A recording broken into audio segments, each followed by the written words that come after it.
Well, this is a video I thought I would never make.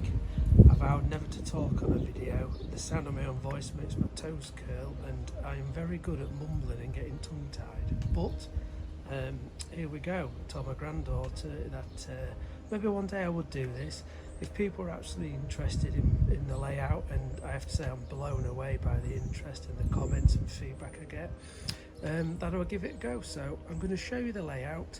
I'm just going to quickly talk you through the plans I've got, and probably this is where I'd like your help and your guidance, any ideas you've got. I'm kind of at the stage where I'm just in a quandary of what to do next. So I'm just going to take you up to the train room. So I'm just going to go up the stairs. So this is a room above the garage that we're lucky to have, and this is where I've got the layout. So up the stairs, spans over the double garage, and as you can see, this is my little hideaway. This is where I can play with my trains to my heart's content and do bits of modelling. It's not a bad size. The room's 19 by 17, so I've been able to put some cheap kitchen units in, a bit of a worktop, so I can do all my modelling and messing around on this side. And then we've got the layout on the opposite side of the room, which is roughly 15 foot by 11. Telly on the wall, so I can just hide away in here and watch a bit of YouTube or whatever when I want to get away. Cut out in the middle, and then the layout itself. Lots of area to put all my bits and bobs and tools. As you can see, I'm not the tidiest of persons, but I know where everything is. Everything's got a place in my mind anyway. Cutting mats down there, then a little temporary like spray booth for if I'm doing any weathering or other bits. There's 3 windows, so it is quite light.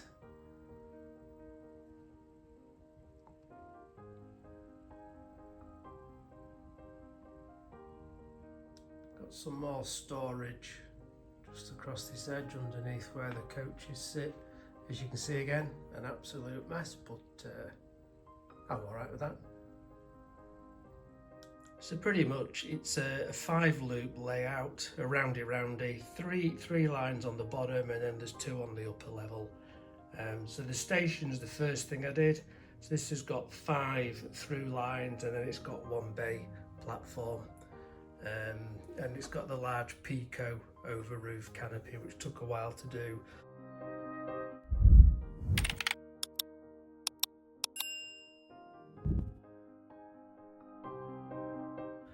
From there, the 3 lines leave the station, go through the tunnels.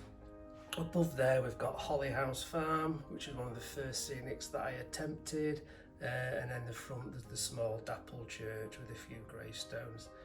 They move round, and then as you can see here, we've got the terrace houses, which are on a slope, you know, to link the bottom line, the bottom level to the top level. Moving round, the upper line's pretty much complete now, but this is the huge area that I'm. Sorry about the motorbike.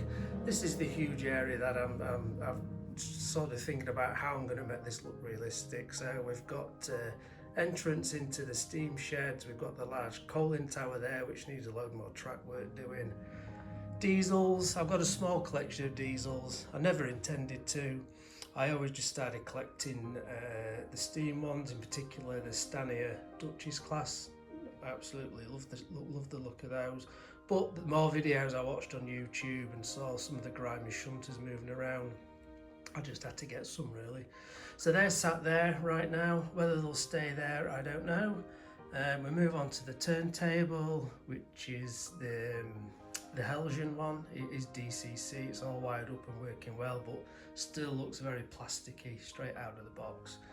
Then we move on to the steam sheds, where all my steamers, or most of them, are located.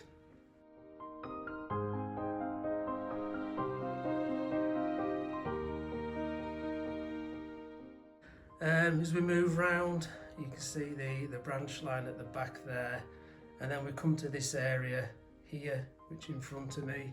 Currently there's a couple of A4s sat there in a shed. And this is probably where I'm still undecided what to do. Do I make this a small branch line station for the DMU to run from its bay platform round and into here and back? Or do I put it into a small TMD for the diesels to keep them separate from the steamers? So I'm still thinking about that. Upper level, this is what I've been doing recently. It's took a while, load of head scratching, still not sure if it looks right. I'm just not sure, gutted about the mirrored part there for the back scenes, and I didn't realise there was as much sky showing, so I don't know if it's the right back scene. We've just moved outside the layout just to show you the work I've been doing there. As I said, trying to think about what to do with this corner. I just don't want to look like I've filled it for the sake of filling this area. Part of me thought about maybe cutting this corner down, putting a curve on it, you know, wrapping the back scene around that way. It is quite tight. Now I've put the telly on the wall there, and with my expanding waistline, it's a bit of a squeeze to get through, so maybe taking this corner out might make it a bit easier. There is a back scene to go along all this front here, and then there's still a bit of work to do just to complete this. I want to leave this bit open so I've just got access should there be any derailments or track work needs cleaning, you know, bits like that. Still moving round this large area still to complete here. I was going to put it into a sheep field, and I'm thinking, is that too big for one field? So I've got to think about what I'm going to do there, and I've got some work to do to hide the incline or make it look natural, should I say, maybe a retaining wall, something like that. And a few scenics here. I put this together when I first built the layout, just some sidings really for some of the coaches that I've got. So, you know, you can fit quite a few down there. I don't know if I like it, I don't know if I could do something more interesting with this area. Again, the more videos I watch and I see people with shunting areas and a bit more activity and variations to what you can do, part of it was thinking about, I can widen this, I could probably bring it out another foot this way, and then maybe shorten it because I don't need that length, and then create a bit of a good yard with some shunting activities. What that leads to though is, what do I do for storage for the coaches? I've got a couple of things I'm thinking about at the minute. First one was, if I just spin you around, was maybe on this area, on this branch line, was to put a bit of point work there, and then to bring the track out only maybe 4 inches with a line here, maybe create a decline, start to go down right towards this end, and in this corner area there will be enough room for a helix just to get the line down maybe 12 inches, 30 centimetres, and create some fiddle yards. Another option I've thought about was to maybe utilise this area across here, so where the back scene you can see ends right across this second window and across to the wall over there is that's approximately 8 foot. So I was wondering whether I could take a line, maybe with a lift up perhaps so I can still get through, take a line across here and then do something above the stairwell, because there's at least a 9 foot length I could get across here, and it could be up to 5 foot wide without impeding the stair access. If I just show you from a different angle, oops, that's the stair access, and I could probably put something across there for a load of lines to do some storage. Access won't be easy though, you know, a bit of a nightmare clambering over, but it's another option. So just a bit of a closer view underneath where I was talking about potentially bringing a fiddle yard. So that corner over there would be where the helix could be, and then the tracks could start to fan out across this edge here, which is 11 foot long,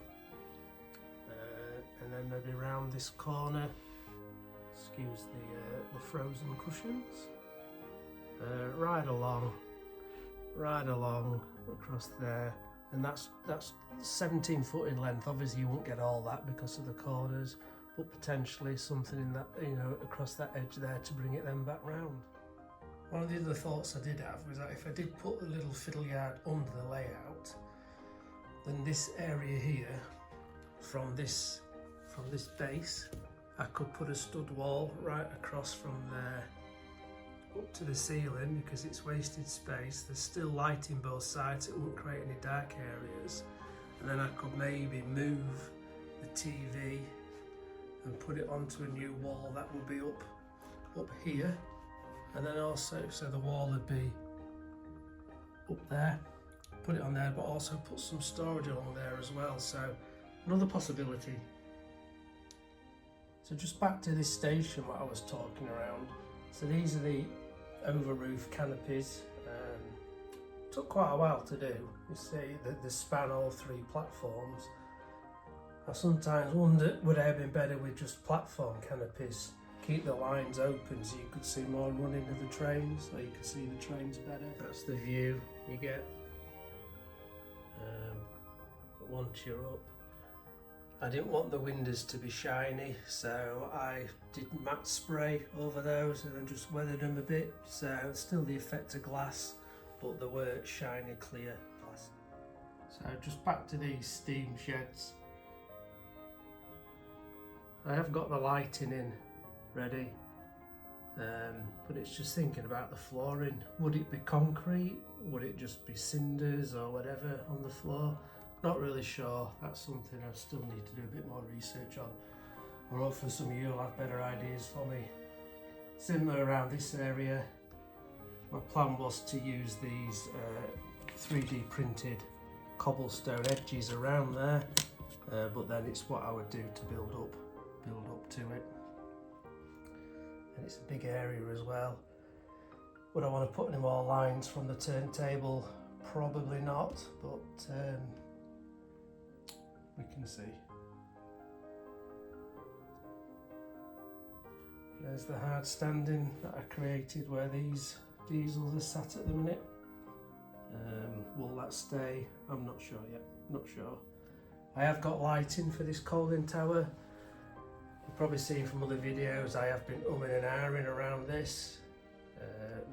Is it too big? But I think I am going to go with that one. I just need to do some more track work now to allow for the coal wagons to run into the lifting area, and a bit of a head shunt and other bits. I have got a Pico 3-way electro frog point, and I was thinking about maybe replacing that left-hander with it there, and that could create another line off for the coal wagons to go onto the lift area, and then maybe with another siding and a head shunt off there. I've read lots about the 3-way points. They can be temperamental, but it's not on a main line, it's just on a siding, so with the space to be able to get the track round to that, it might be an option. Again, still thinking about it. Bit of work to be done on these terrace houses still. The lighting's far too bright. They're all 3-volt LEDs. I need to find a way just to tone them down a bit. And then there's some desperate need for some back gardens. Really, I've attempted to start one just here, but all the others need finishing as well. But they're the little bits you play around with just when you've got the odd hour here and there. I do find them bits fun. This is that sheep field area from another angle. As you can see, it's quite a size, but I guess some sheep fields were. I'll probably need some more sheep to go with that. Or do I try and split it into more than one field just to create a bit of extra interest? So from this large Y point here, there is enough room to get a track big enough for a 3-car DMU, and maybe I've got some old Scaledale platforms there to create a small station. Again, it's a toss-up between that and putting a small TMD in there, but I don't know if there's potentially enough room for a TMD, so again, another one to think about. Okay, hopefully that brings you up to speed with the layout, where I'm at, things I'm thinking about, next jobs. I'd love to hear your thoughts, any ideas you've got around the steam sheds, the Loco yard turntable, whether there's room in the background for a small branch line station or a TMD, whether I change the existing sidings so I can create a goods yard and put some storage underneath the layout, or over above the stairwell. Really appreciate your comments. Thank you for watching the videos, and I'd love to hear from you. Cheers.